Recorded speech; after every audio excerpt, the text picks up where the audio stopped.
ఓ వ్యవస్థని సెట్రైట్ చేయడం చాలా సమయం పడుతుంది, నాశనం చేయడం చాలా సులభం.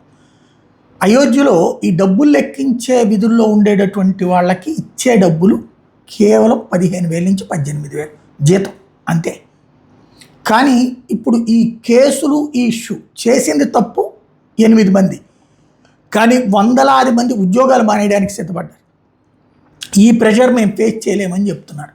వాస్తవంగా మనం నోట్ల కట్టలు ఇప్పుడైతే కనుక బ్యాంకులోళ్ళే నోట్లు లెక్కించడం. మా చిన్నప్పుడైతే చూసింది, మా చిన్నప్పుడైతే మేము యుక్త వయసులో ఉన్నటువంటి సందర్భంలో కూడా చూసింది, ఒక తడిది స్పాంజీ ఒకటి పెట్టుకునేవాళ్ళు, లేదా నీళ్ళు ఒకటి పక్కన పెట్టుకునేవాళ్ళు బ్యాంకుల్లో కానీ మిగతా చోట్ల కానీ, ఒక్కొక్కటి ఎట్లా లెక్కేసేవాళ్ళు.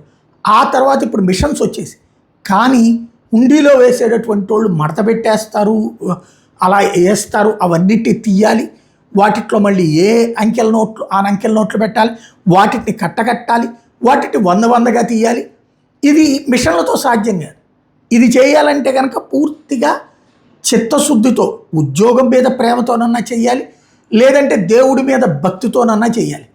ఇప్పుడు ప్రస్తుతం అయితే అక్కడ దాదాపుగా 40 మంది సిబ్బందిలో 15 మంది రాజీనామాలు చేస్తున్నట్ట, 20 మంది మాత్రం విధులకి హాజరవుతున్నటువంటి పరిస్థితి ఉంది.